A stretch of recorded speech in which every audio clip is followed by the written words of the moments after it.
Hello, everyone, and welcome to another C2C Care webinar. We're going to give it just a second for the room to populate, but as always, you guys are a timely bunch, which is always appreciated. So thanks again. And while we're doing that, I'm going to go ahead and share my screen.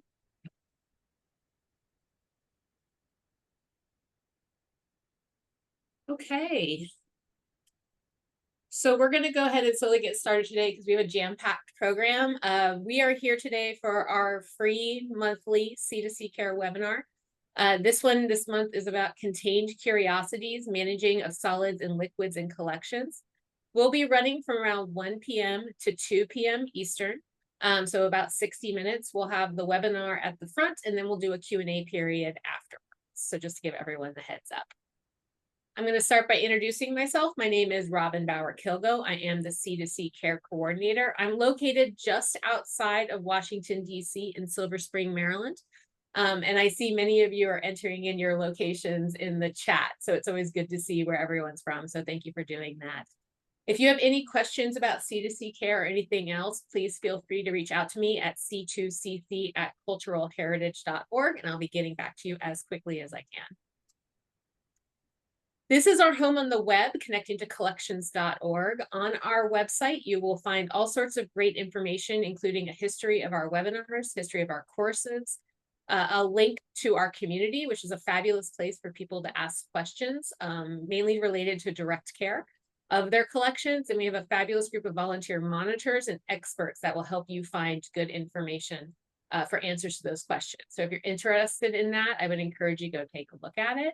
Stepping back over to the webinars and courses, C2C Care has been around for over 10 years, so we have quite the archives of webinars and courses. So if you have a question about collections or anything else, I would encourage you to take a look in there via the search engine. You should be able to find out all sorts of fun information.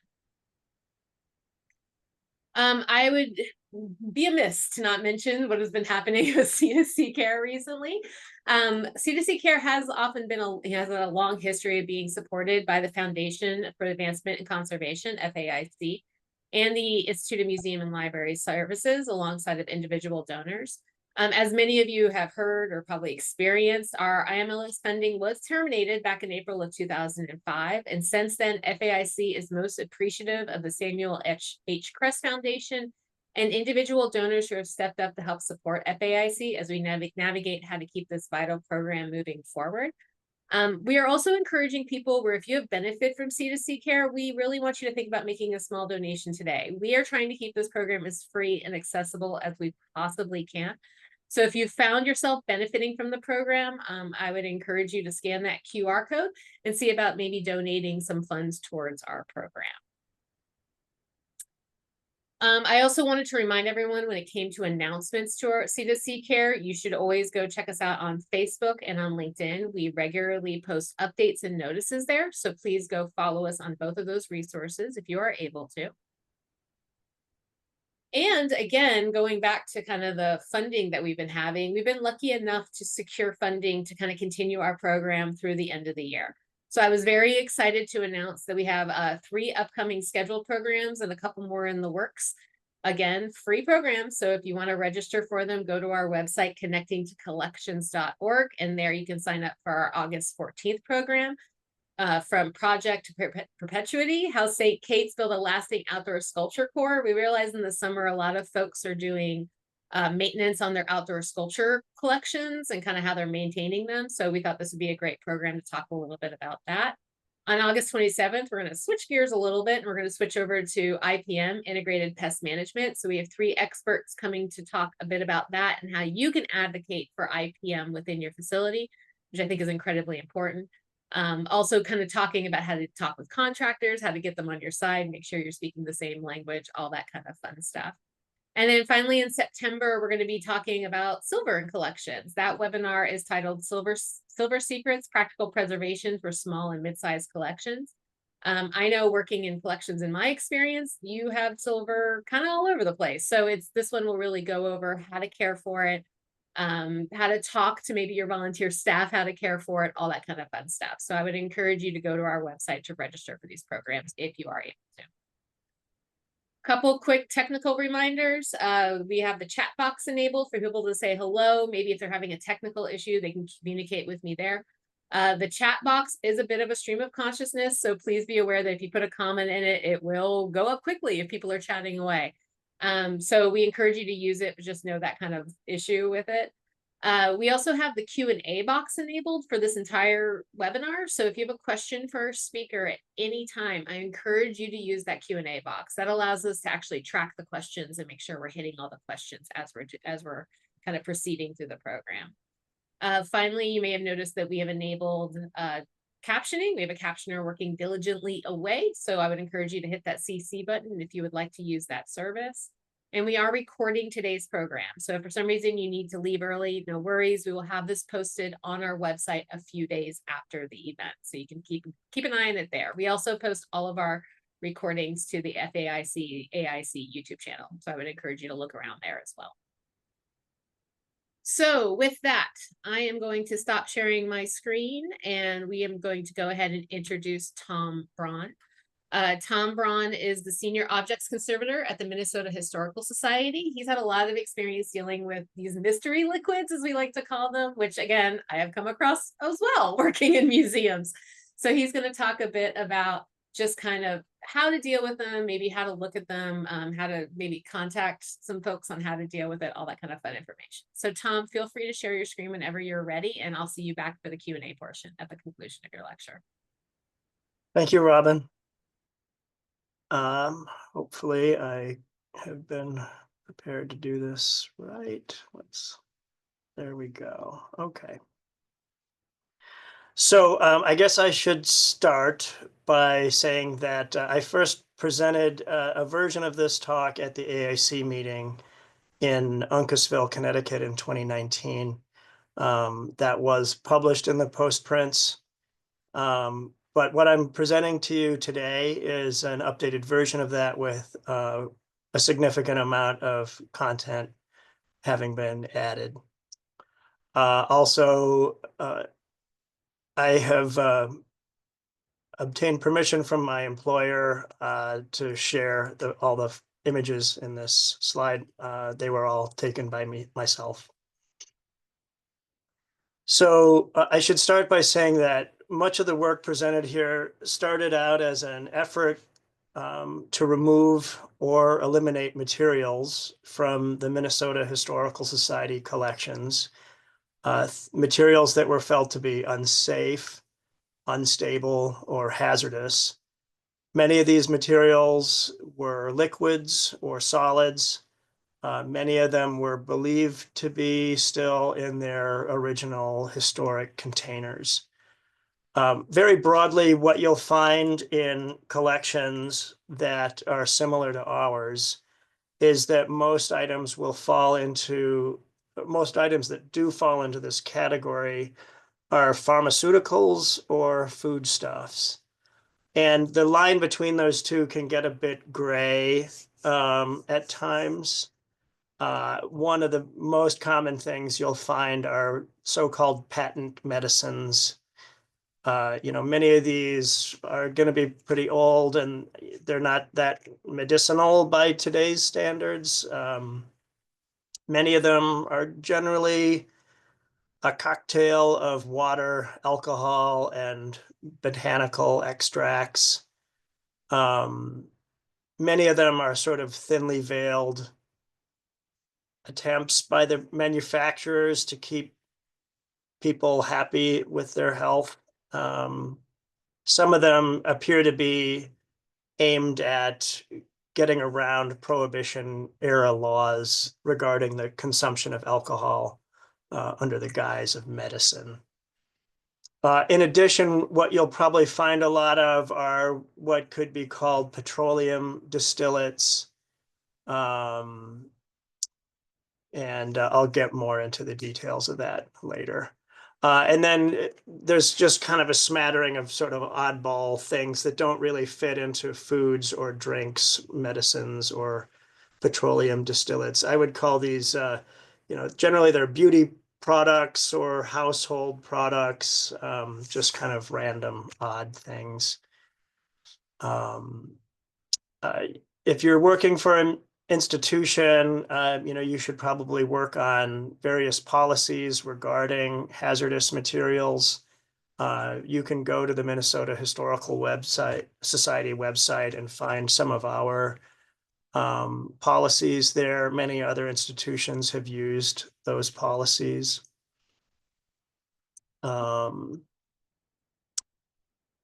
So this is a long website, but that's one link for our pharmaceutical and hazardous collections.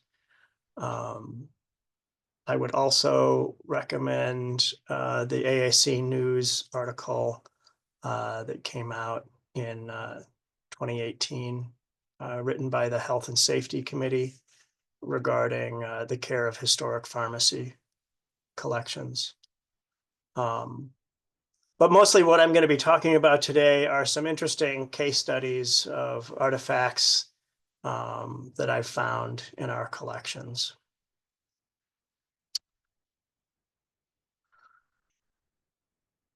One particularly interesting example I found was a pair of 1-gallon bottles of perfume, and they included original contents and original shipping boxes. So this donation was offered to us in 2013.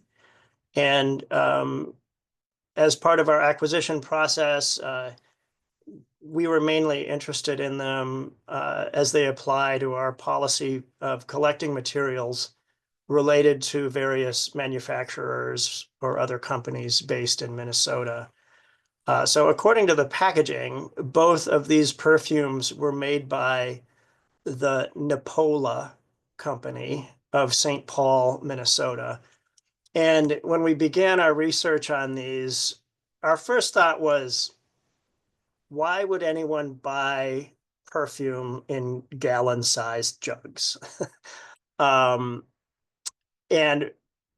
really the first hit we got in our research was a splashy newspaper headline from February 1930 that indicated that these jugs were part of an elaborate and illegal scheme to avoid anti-liquor laws during the Prohibition era.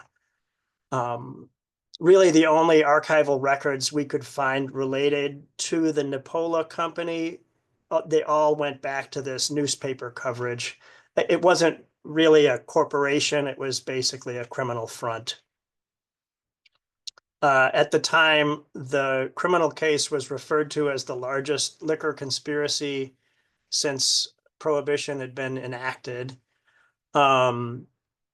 Because of this, we thought that, we should probably do our best to retain the contents of these jugs. Initially, we had some apprehension about storing a relatively large volume of flammable solvent in our artifact storage areas. But we spoke to our local fire inspector, and he said that we would need a significantly larger volume in order for them to be concerned about that. So many people are surprised to learn that Prohibition really only dealt with the manufacture, sale, and distribution of alcohol. It didn't ban the consumption of alcohol. So you could brew alcohol at home and consume that. You could give it away. You couldn't sell it or transport it. You could also use sacramental wine for religious ceremonies. And importantly for these artifacts, the manufacturing industry had an exemption for industrial alcohol. This is what today we would call denatured ethyl alcohol. And so these exemptions would have applied to the perfume industry at that time. In reading through some of the 1930 newspaper headlines and stories, I began to wonder, this company Napola was transporting basically denatured alcohol across state lines. But I thought, how would you convert something like perfume into liquor? And so if you know anything about denatured alcohol, typically it's ethyl alcohol. It has typically a small amount of additive added that makes it quite unpleasant, often actually harmful to consume. Critically, this ingredient is close enough to ethyl alcohol that it's very difficult to distill out. And so that in that way, they prevent people from consuming industrial alcohol. Usually these additives are methyl alcohol, isopropyl alcohol, or sometimes jet fuel. And all of those are toxic to humans at elevated levels. So it seems as though Napola may have been able to legally sell and transport their perfume defined as denatured alcohol across state lines, but then how did they convert it into liquor? In some of the 1930s newspaper coverage, they state that the gangsters had discovered a method of extracting essential oils from perfumes, and it seems like they may have added a strong base to the perfume in order to saponify the essential oils that would turn them into soaps, and then these soaps were relatively easy to distill out of the alcohol. So we had two samples, one from each of the old perfumes added. Our analysts suggested that we add a sample of modern perfume just to see if there was a difference between old and modern perfumes. We used gas chromatography, mass spectroscopy, and we were able to identify close to 30 essential oil ingredients in all three samples.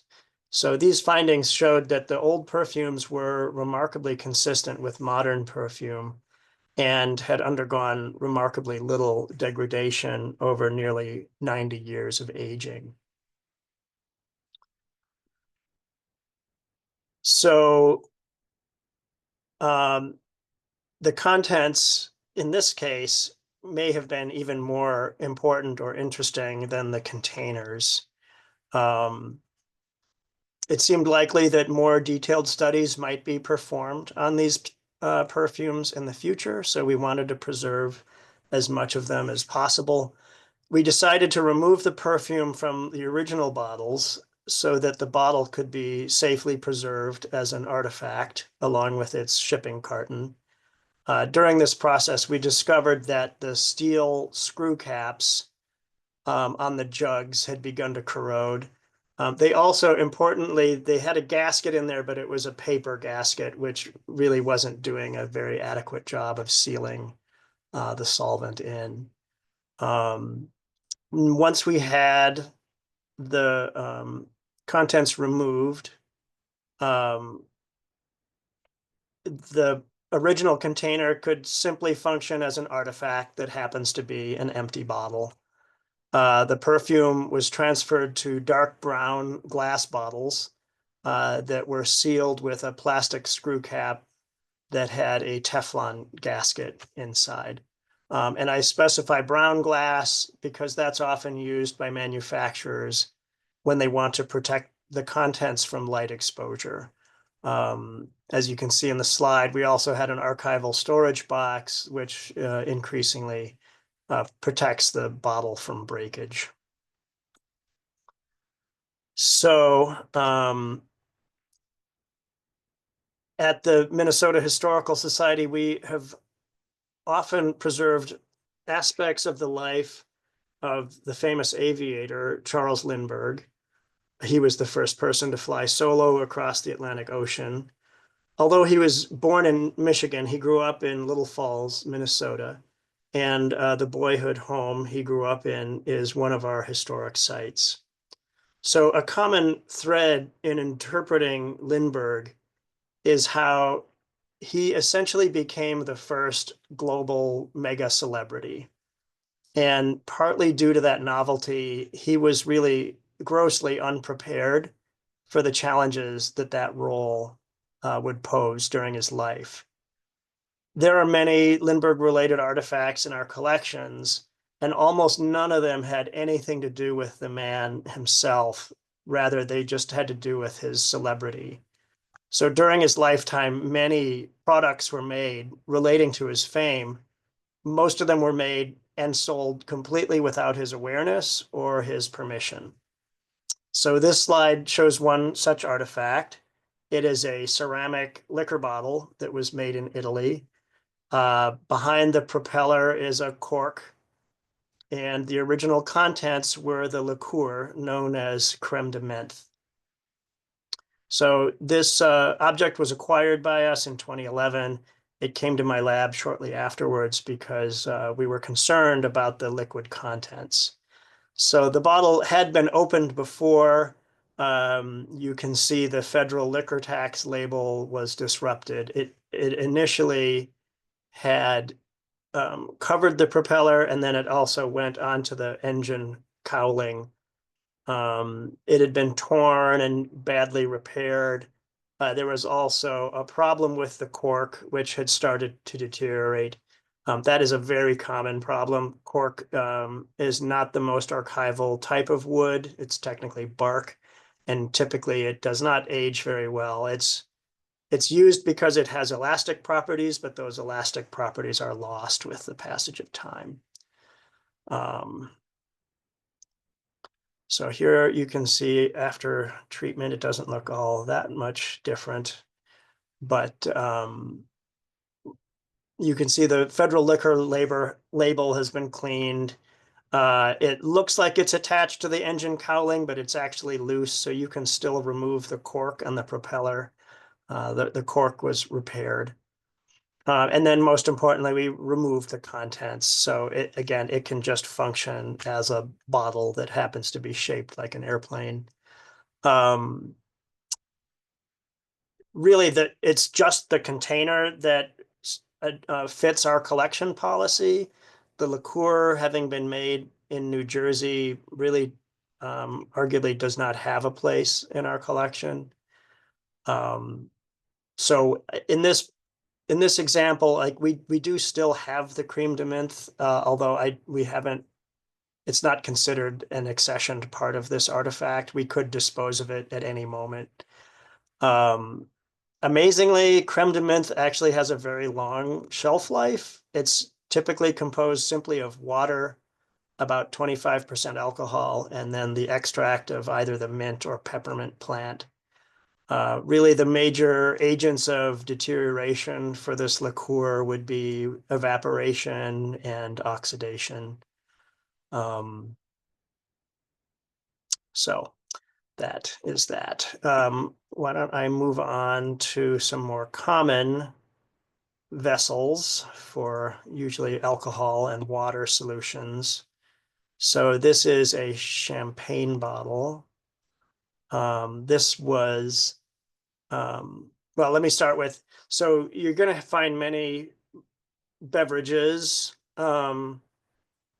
They may be carbonated or not. So typically wines that are bottled traditionally with a cork. And so wine connoisseurs will tell you to store these on the side so that the cork doesn't dry out. Technically, we have this bottle of champagne. It was part of a department store promotion for the play Victor Victoria in the 1980s. So with corked bottles, they're kind of difficult for conservators because these are hard to open in a way that isn't going to cause permanent damage to the artifact. You're going to have to tear that foil, and at least with a champagne cork, there are ways to get it back in there, but it's kind of hard to get in there.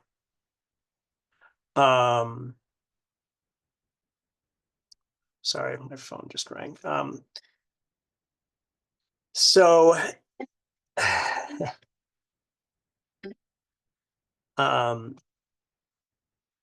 at the 2019 Uncasville meeting, there was a poster session related to this topic. Catherine Etra prepared a great poster regarding her efforts to drain an unopened champagne bottle from 1908.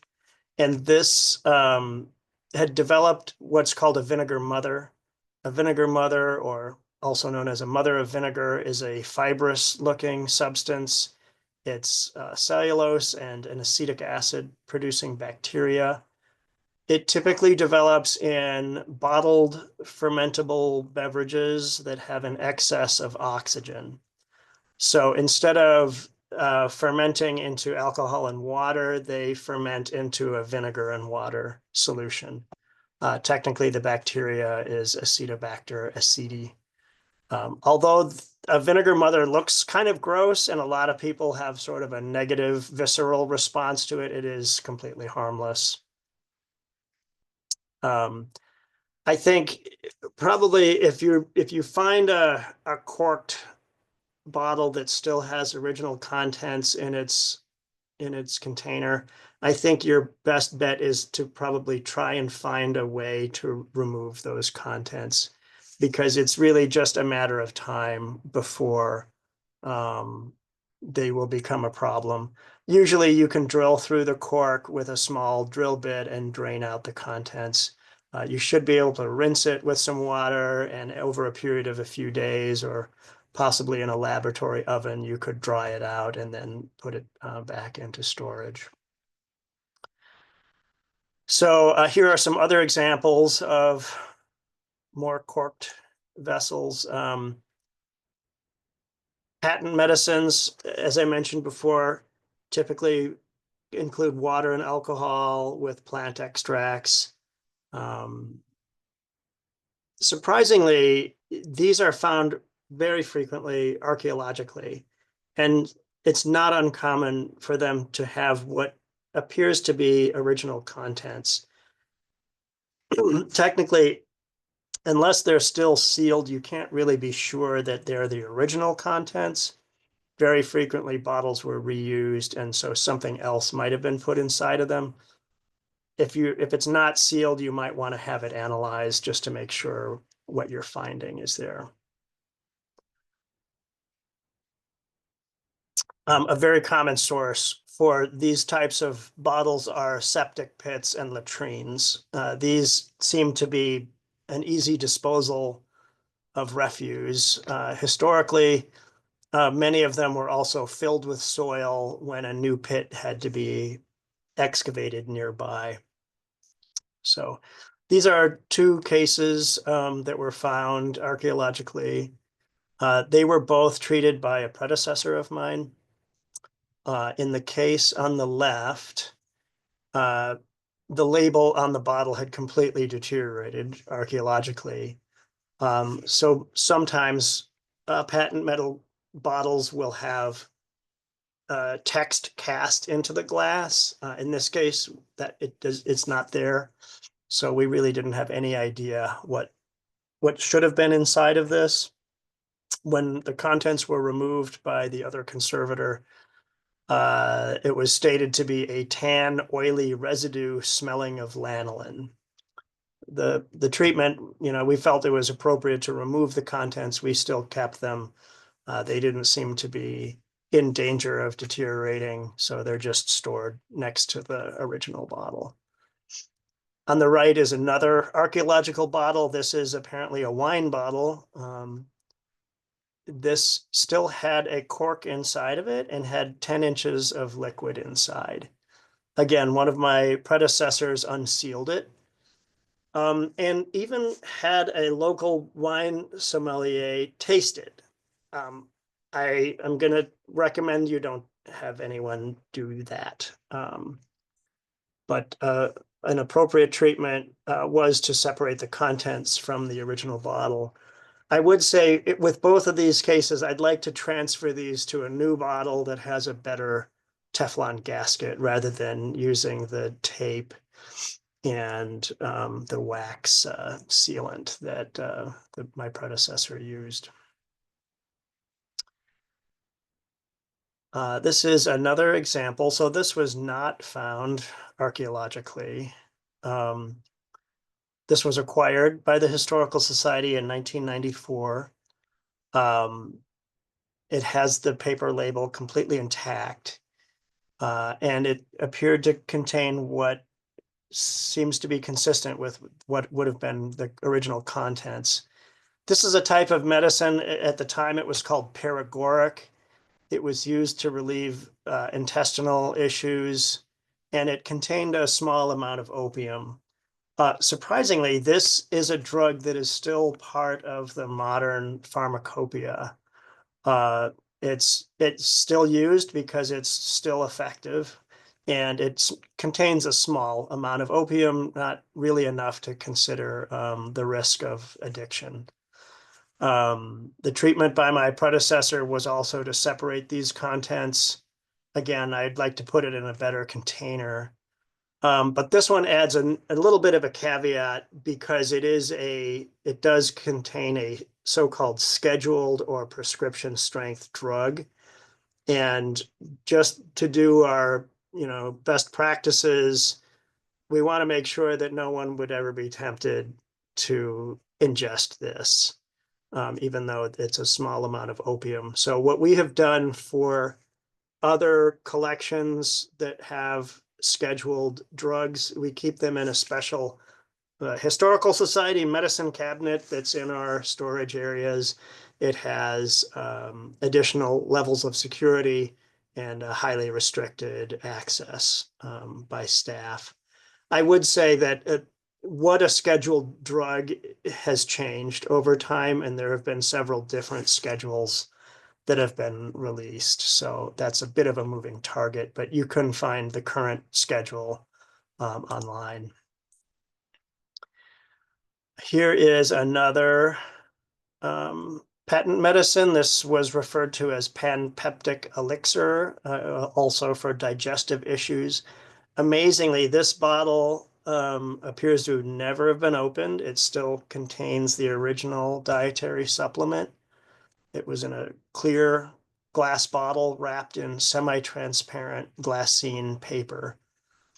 There was a little bit of damage to the cork and to the wrapper where it appears a mouse took a couple of little bites out of it.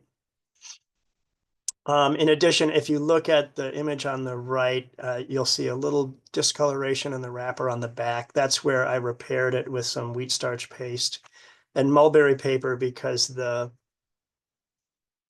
glassine had shrunk and it tore. So I was able to mend that. You can still read the label through the glassine, and it mentions what the ingredients are. It's mostly enzymes, including pancreatin, trypsin, amylase, and lipase. So this is kind of the whole range of types of enzymes capable of breaking down proteins, starches, and fats.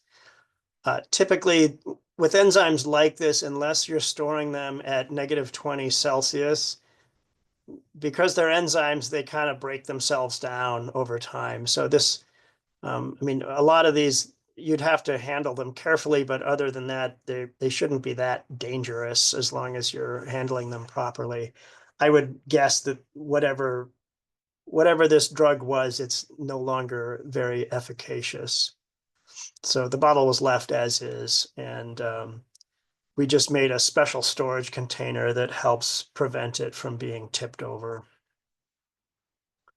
So moving away from corked bottles and to more modern bottles that have metal caps. So this is a problem in that while corks just become brittle and deteriorate, they tend to still function with time as long as they're wet.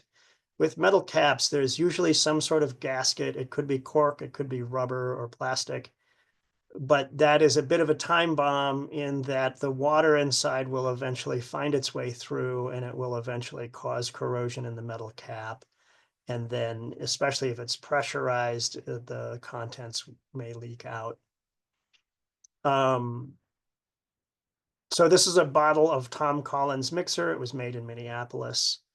You can see on the slide all the way on the left, that it looks like it had already lost a fair amount of volume, which you wouldn't think would be possible when it's sealed in this way. In the center slide, you can see the upturned cap. And so this one had one of those cork gaskets that they used in the 50s and 60s. Those suffer from similar problems that I was mentioning with corked vessels. You can't see this in the photograph, but it did have a layer of dark sediment on the bottom.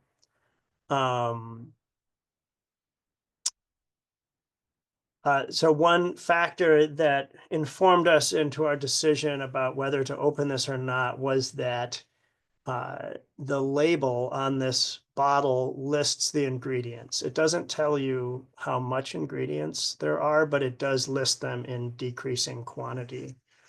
Now, this is something that many companies aren't typically that eager to share. And usually they don't share that information until they are legally obligated to do so.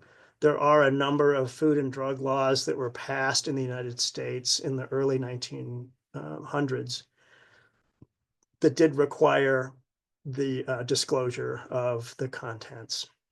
So that can sort of take the sting out of something like this, where we were going to take the contents out. Since it's a sugar solution, there's really no way to preserve it. Excuse me. The fact that it was carbonated was preserving it. If it's no longer carbonated, then you can't really preserve it as easily. So, but the fact that we knew what the ingredients were meant that we still had a pretty good idea of what this was, and you could probably even recreate it more or less if you wanted to. What I recommend with bottles that have these types of metal caps is buy a range of bottle openers and try them out on modern bottles to see how much they damage the cap. You'll find there are some that essentially leave the cap completely undistorted or not visually distorted. So you can use those on the historic bottles. You can empty the contents, wash out the bottle, dry it, and then often you can just put the cap back on. It usually will have enough tension that it will sit on top as if it originally was like that. What we found, the sediment was pieces of cork and rust from the steel cap. So I have another example. This one's a little more tricky. So this was the last bottle to come off the bottling plant for Coca-Cola in Winona, Minnesota, around 2014. So in this case, arguably the contents are more important.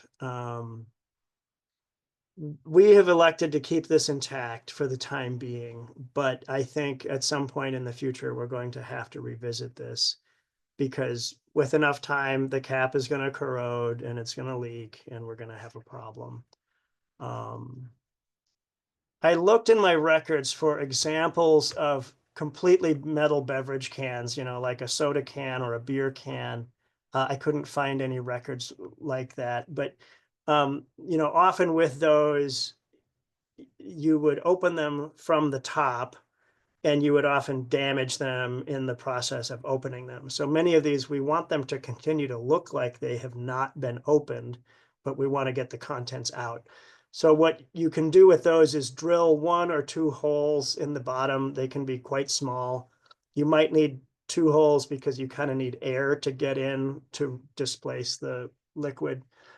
Usually that would allow you to drain it, rinse it out, and allow it to dry so it can be put back into storage. So I'm going to move on from water solutions, and I'm going to move into petroleum distillates, which I mentioned earlier.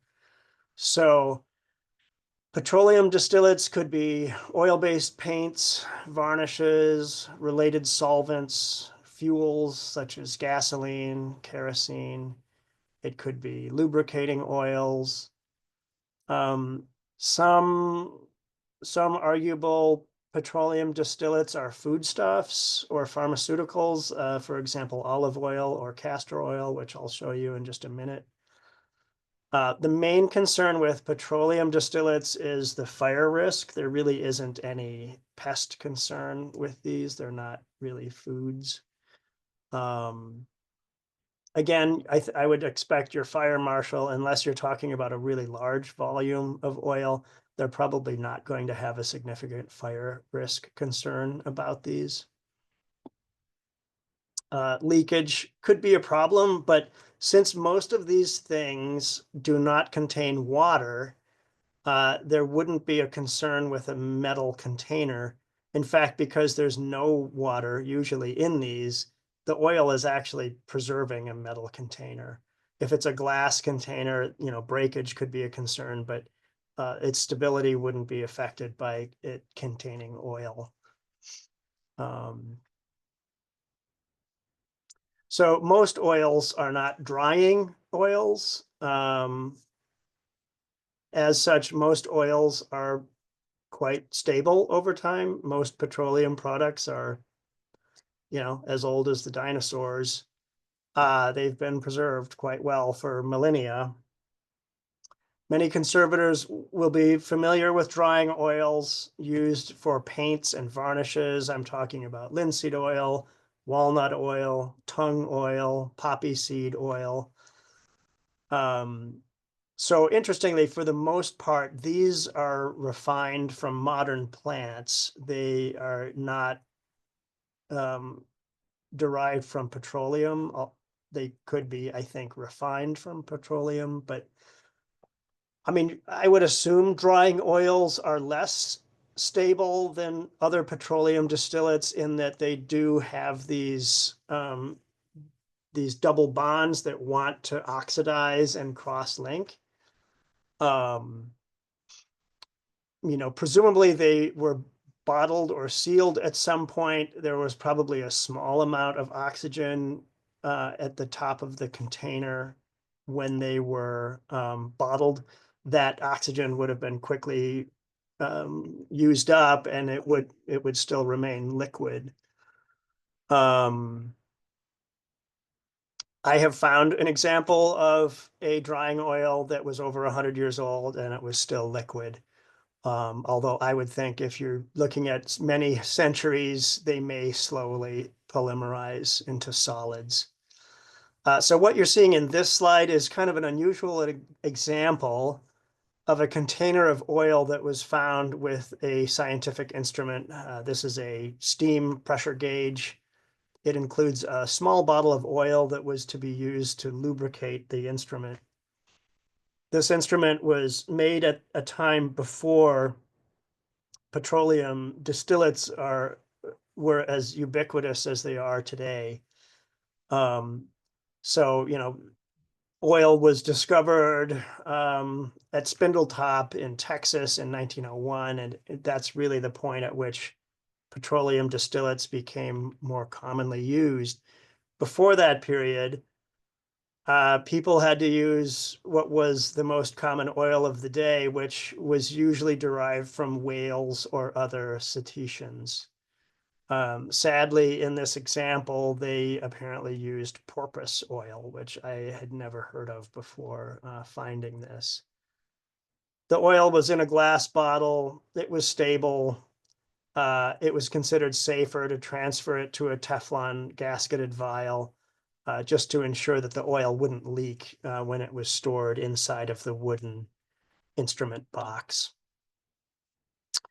Here are some more examples from our collections. So the glass bottle on the left was acquired with a larger set of shop materials. We had never really known what exactly the contents were. It seemed like they were likely not original to the bottle because the bottle appeared to be for condiments or beverages, and there didn't seem to be any labeling on the bottle. We had some old catalog records related to the contents, but they were not very good. Some of them suggested this was an oil, some of them suggested it was a varnish. the curator and I decided to open the bottle to try and identify the contents. So the cork was removed. As you'll commonly find, the cork is destroyed in the process, or at least you get it out in little bits. You can save the bits, but it won't really function as a cork anymore. You can replace it with new cork or with a Teflon gasketed vial. So we decided to see if it was a drying oil. A small sample was put on a piece of wood and left to dry for 24 hours. And so we immediately noticed that it had a turpentine-like smell. After drying for 24 hours, it had a result consistent with what raw turpentine does. It doesn't really dry or harden. It gives sort of a sticky, tarry residue. Turpentine is a complex mix of terpenes and other sap derivatives. So we were concerned that there could be leakage if this was kept in the container, or it could cause issues with other artifacts. If the solvent had been in a container that would have apparently it had been sold in, we would have tried to preserve this. My recommendation was to deaccession this artifact because it seemed to be kind of an amalgam of objects and materials, not terribly useful for our interpretive efforts.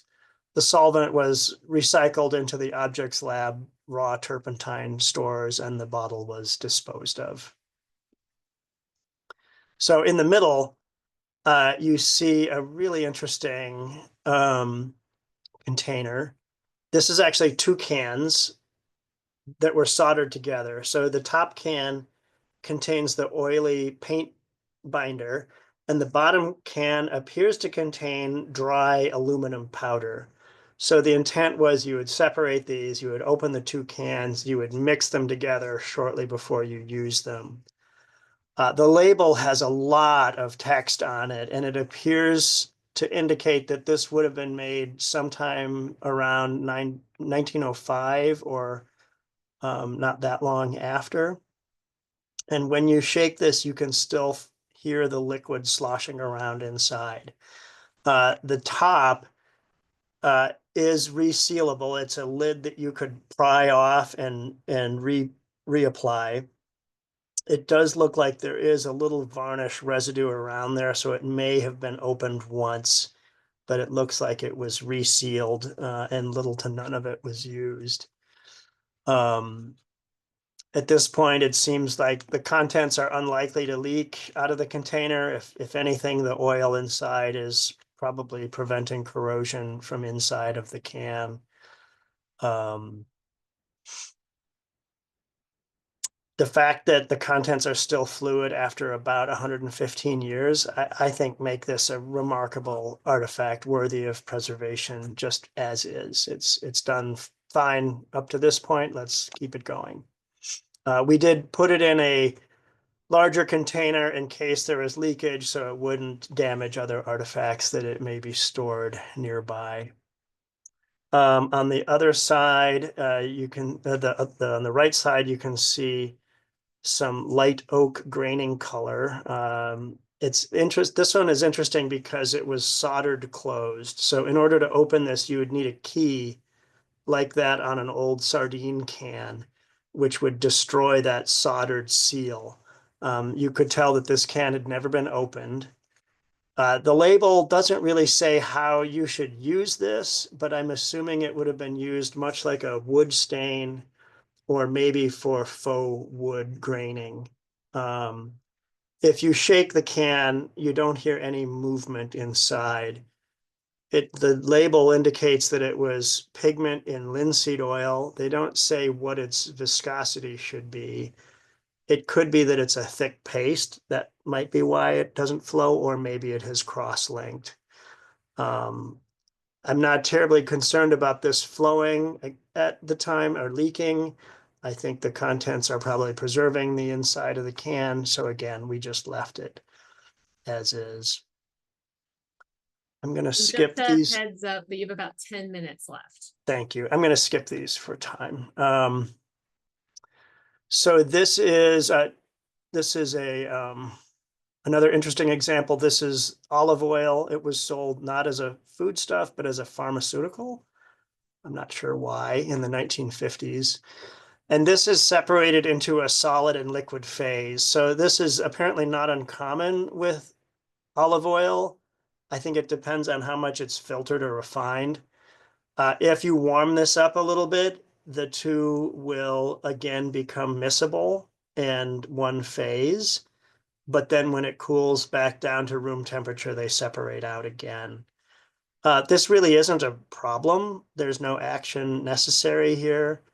I wanted to just leave this as is. We have left it as is, but I would tell you that often the curator will have a negative reaction to these because they think it's gross or disgusting, which it kind of is. And just to close out the topic of petroleum distillates, this is a final dietary supplement. This is castor oil.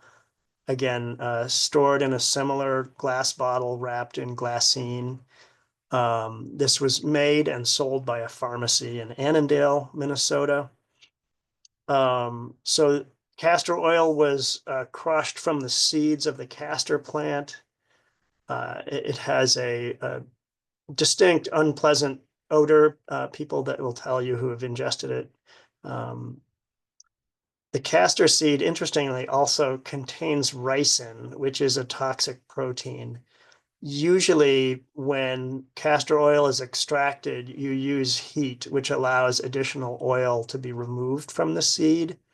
And usually that heat is enough to denature the ricin and reduce or eliminate its toxicity. Interestingly, you can see on this label, it says that it was cold pressed. So it could be that this has perhaps more of this toxin present. Castor oil was usually used as an over-the-counter laxative. The instructions suggest adding it to orange juice or jelly to get children to ingest it, which just turns my stomach even thinking about. I don't have a before treatment photograph, but the original cork had been chewed down to the level of the glass. There was some loss of the glassine as well. We removed the old cork and replaced it with a new cork, and then just made a storage support again to prevent it from tipping over. Tom, could you advance the slide for us real quick? It looks like Oh, it fell on olive oil. I am so sorry. You're fine. There you go. That's And it. orange juice and castor oil sounds horrifying, so I Yeah. would agree. Thank you for that heads up. Moving on, so I'm going to move away from petroleum distillates. These are sort of unknown things, unknown contents. These are fire grenades. They're an early type of fire extinguisher. They were common in the 1870s to 1910. They were usually intended to be thrown at the base of a fire. They didn't really work that well. These were either made or used in Minnesota. That's why they were in our collections. They're somewhat different from the other containers I'm talking about in that, so these, if you look at their necks, they have a vertical neck that had a cork in it. But then on top of that, there was an additional inch or so that was filled with like a cement. And then it has a round ring that acts like a monkey fist, if you know what I mean. If a monkey reaches into a cookie jar, they can't get their hand out unless they let go of the cookie. So these were never meant to be opened. They can be drained. What I used with these was a masonry bit that will go through both the concrete and the cork, and then the contents can be emptied out. There was some debate about what was inside of these. There was some speculation that it might be carbon tetrachloride. It turned out to be just a salt solution, which was much cheaper, and it prevented bacterial growth from occurring. It also made it less likely that these would freeze in the winter. But in this slide, you can see all the contents have been removed. It's just a salt solution. One of them had a little bit of ammonia. I'm not sure if they added the ammonia or if that was from some biological activity. But these don't need refrigeration. They should be stored very well. Robin, so I have about 4 minutes left or less. Less would be great, just because I'd Okay. like to hit some big arching questions we've been having in the chat. Okay. So whatever you're comfortable with. Okay, I am going to skip ahead. This is one that does contain carbon tetrachloride. You can go to a Canadian Collections Care website that will tell you how to drain these. Some solid liquid things, tuna and sardines. These were used in polar expeditions that Minnesotans have done. I should say, so that you can usually open these with a side cutting can opener. If you look at the tuna can, you can see a slight cut where the lid came off and the contents could be removed and then the lid reattached. With dry goods such as these, I would recommend just removing the contents. The mice are going to find these sooner or later. Just keep the packaging. These are some early meals, military C rations and K rations. The K rations were created in Minnesota. And what you see here is that can on the side had cheese in it, and the liquid, the water from the cheese just corrodes its way out. So that has been removed. And then this is a sugar solution that was used for brewing alcohol. This is the first time I actually have seen a can that was fermenting and had expanded. Again, like the tuna can, you can take the paper label off. Again, use a side cutting can opener, remove the contents, and then just reassemble it. And then these are some of the just random beauty products. I'm not going to dwell on those because we're running out of time. But let me just get into how to dispose of the contents.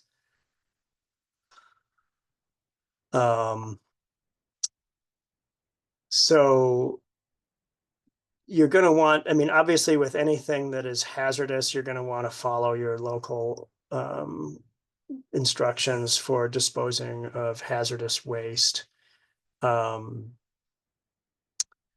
I can tell you in the county that the Minnesota Historical Society is located in, our hazardous waste is regulated. They inspect us every year because we generate small amounts and unpredictable amounts of waste. They classify us as a very small quantity waste generator, or VSQWG. It really trips off the tongue. This does allow us to store waste on site as long as it's in a proper facility, a facility that has continual outside ventilation and fireproof materials, among other things. We're allowed to accumulate waste on site until we reach a tipping point, at which point we have to dispose of it. Because we're such a small generator, they also allow us to self-transport. That reduces the cost of disposal. When we're self-transporting, it's such a small quantity that if there was an accident, they feel that the leak would be relatively easy to clean up as opposed to a major spill like a tanker truck or something. For pharmaceuticals, I would recommend Googling National Prescription Drug Take Back Day. Many pharmacies will take back expired drugs for free. Sometimes all year round, but it varies from site to site. Ammunition you can take to the local police office. They usually will destroy that at no charge as part of a public health initiative. So if you have other things that are non-hazardous, foods, beverages, they can usually just be sewered. Ideally, you're on a municipal water treatment plant, or they're going into a septic tank. You have to be somewhat careful with septic tanks because some of those do release things directly to the environment. if they're normal waste products, that shouldn't be a problem, but that is something you might want to take into mind. And I think I could end right there. Thank you, Tom. Yeah, this is such a big topic, but I definitely think it could run on and on. And we've had lots of very specific questions come in through the chat and the Q&A. I think we can do about 10 minutes of questions if it sounds okay to you. And I really want to hit some big arching questions for everyone. Okay. So you'll have to pardon me, audience, if we don't get to your exact question, but I'm going to pull the reports so we can take a look at them afterwards. One of the big questions that keep coming through from a lot of folks are, what makes you decide whether or not to transfer the liquid out of the container or keep it in the container? Are there certain things that you look for, or what's kind of that big decision-making factor?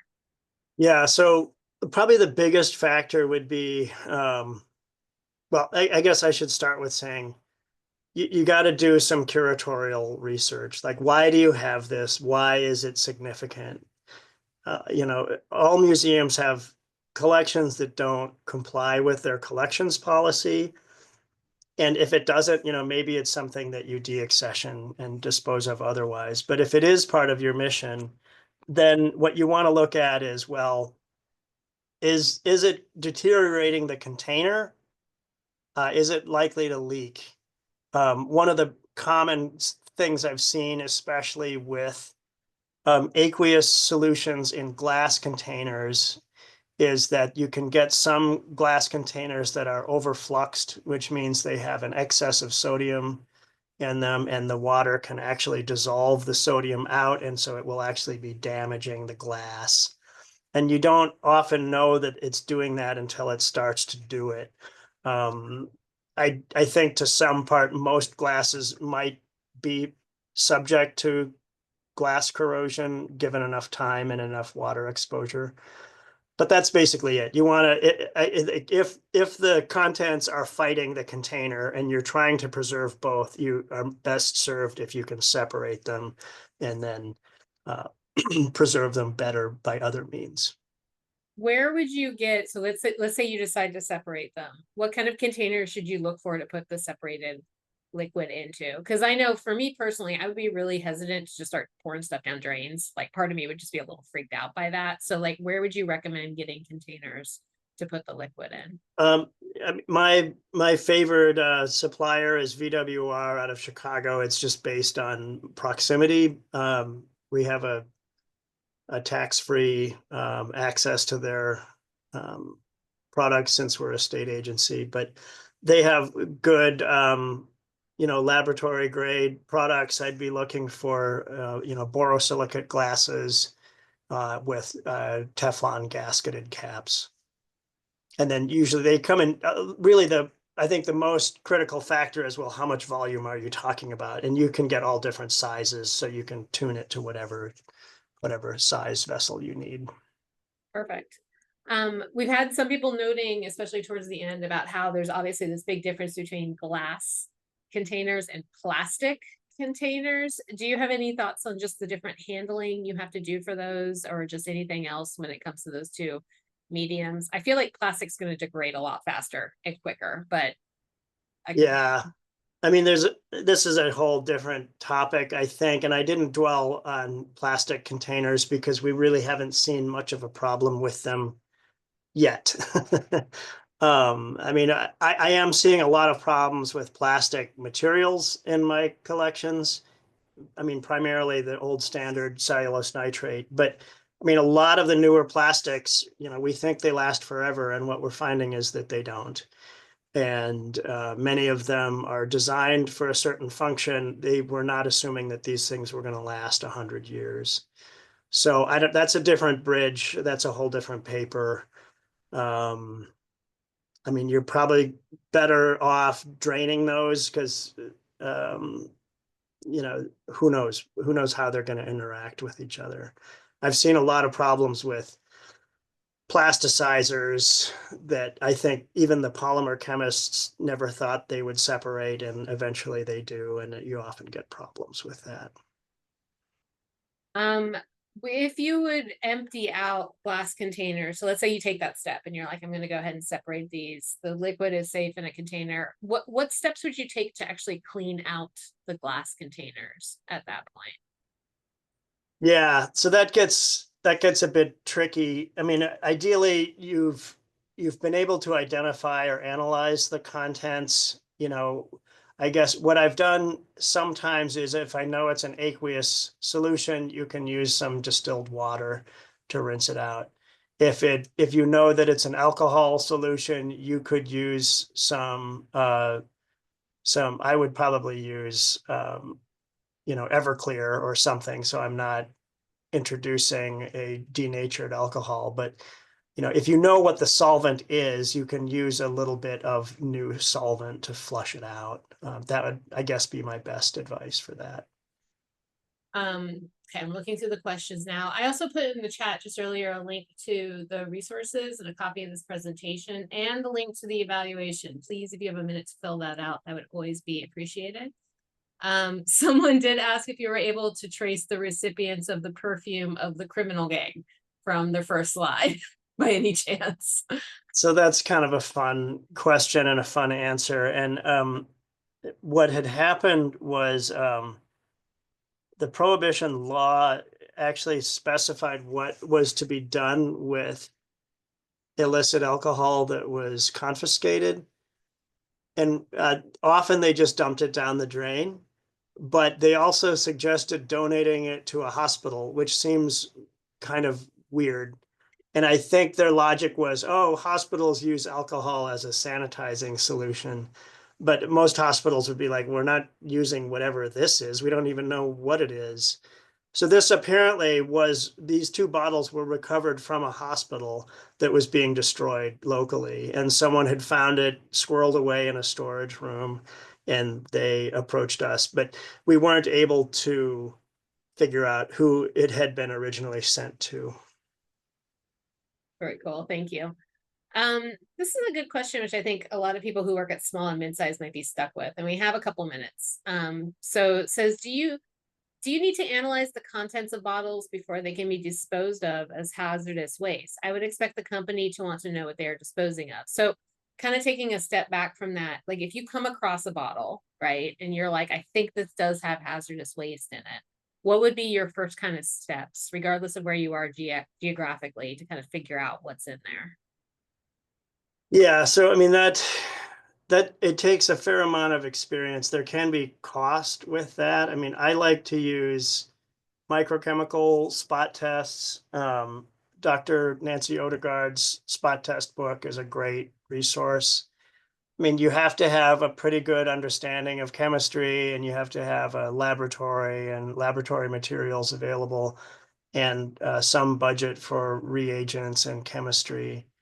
Outside of that, you end up having to send it out to a vendor, and that gets expensive to have things analyzed. So that is a big problem, and I don't really address that here, but I mean, it is important to at least have some confidence in what you're dealing with, and especially if you're disposing of it.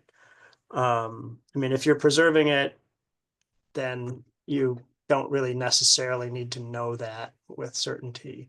Although if it is hazardous, then you have to take proper precautions to prevent people from being exposed to it.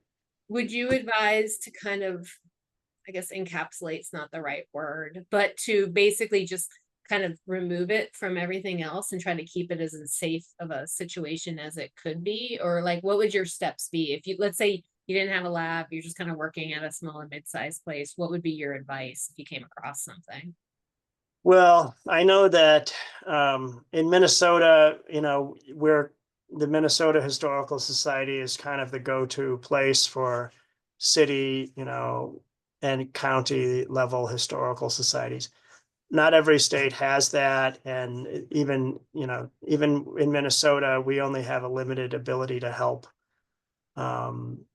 We do a lot of outreach work, but it's a problem for smaller organizations that don't have conservation on staff and larger resources. So I'm really not sure what to say beyond that. Nope, totally fine. The only things I was thinking just off the top of my head is it's kind of like whenever I've dealt with pest management or anything that's like a real specialty group, is I usually try to reach out to local universities and just try to say, like, is there anyone there who's, you know what I mean, has expertise, or just kind of look around to maybe know who else might be there. Because that could be useful. I would think even talking maybe to local, if there's like a local hazmat team of some kind, just being like, we have this stuff that we're trying to figure out what it is. Who do you all use to figure out chemical type stuff might be useful in some way, I, shape, or form.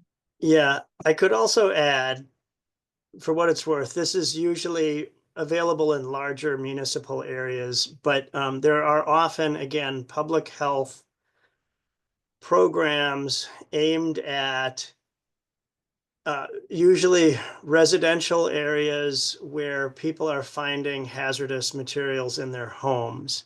So there's a problem in that that's residential, and we're usually talking about institutional, and those two kind of don't meet.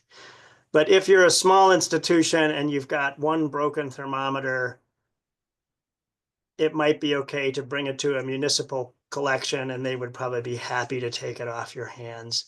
If it's a larger quantity, they might give you some pushback, and technically that's paid for with property taxes. And so anyway, I'll just say I've thought about using that sometimes. It can be a way for an institution that might have limited resources to dispose of something, especially if you know it's hazardous, like mercury. That's a great tip though, because I mean, even they might be able to direct you to, okay, but since you are a community, you know, this is who you go talk to. So that's really good. And yeah, someone said in the chat, some local garbage companies have household hazardous waste drop-off locations. I know we have it here in the DC area quite a lot, actually. So Well, that might be and useful too. yeah, and what I've learned is many of these, they recognize that actually disposing of it can sometimes be costly, but some of these things can be repurposed. You know, if you have a product that is hazardous, but it's still sold and still used, it's like, well, you could dispose of it or you could use it as it was intended. And so you just have to, like, you're trying to dispose of it because you don't use it anymore, but there may be other people that do use it. So you just need to get it to those people. Yep, that's very helpful. I mean, I think with any of these things, there is not a one all answer for everything, right? It's like you unfortunately still have to do your research and look around at your local community and kind of see what it is. But even having slight leads, I think, can be helpful to people Exactly. when they're stuck.